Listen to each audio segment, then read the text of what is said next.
Welcome to the Procurement Signal, the show that tunes into the future of procurement.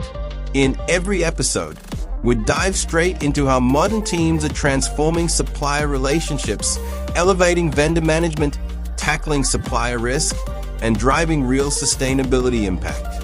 If you're ready to rewire procurement from a back office function to a strategic powerhouse, you're in the right place. This is your signal. Amplify what procurement can be. Today, we're tackling perhaps the most fundamental challenge in supplier risk management. Where do we even begin? With hundreds or even thousands of suppliers and with so many different risk types, assessing it all can feel like a huge challenge. It's like trying to monitor every wave in the ocean for a potential tsunami. You'll drown in data before finding a signal. That's why this episode is dedicated to defining the radar, setting your risk scope. Before you can effectively manage third-party risk, you must understand what risks you're looking for, where you're looking, and why. Without a clearly defined scope, your efforts will be scattered and ineffective. So, let's establish a foundational principle. Not all suppliers are equal, and therefore, not all suppliers require the same level of risk scrutiny. This brings us to the first crucial step in defining your radar, supplier segmentation model based on criticality.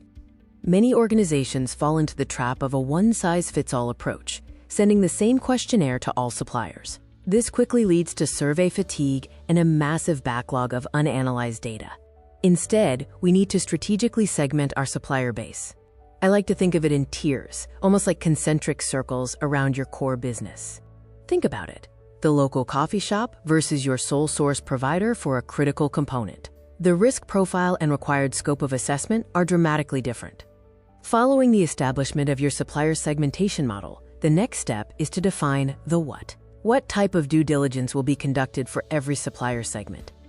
You need to set clear guidelines for the due diligence required for each segment so you know exactly what information to collect, how would the supplier's responses be analyzed, and at what point is the due diligence conducted. Remember, due diligence is not a set-and-forget exercise done only prior to onboarding. It is conducted during the entire business relationship with supplier.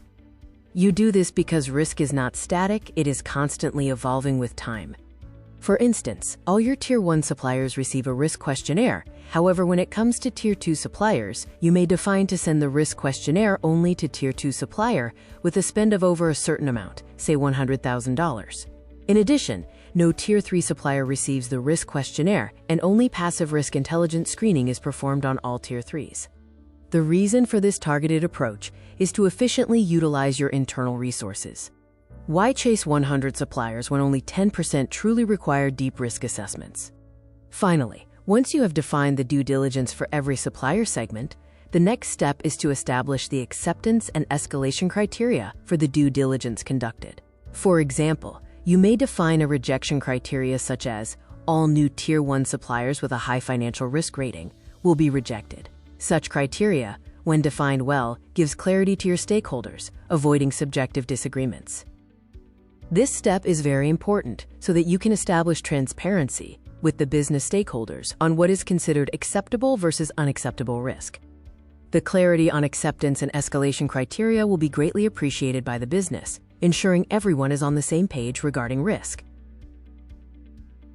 Let's recap the 3 steps to setting your supplier risk scope. Number 1, define a supplier segmentation model tuned to your suppliers and organization. Number 2, define due diligence that needs to be conducted per segment. And number 3, establish clear acceptance and escalation criteria as an outcome to due diligence. Remember, escalation criteria will mean rejection for new suppliers, but for existing suppliers, escalation criteria becomes risk management. Thanks for tuning in to the Procurement Signal. If you enjoyed today's episode, share it with a colleague. They'll thank you later. And that's what the Procurement Signal is here to do.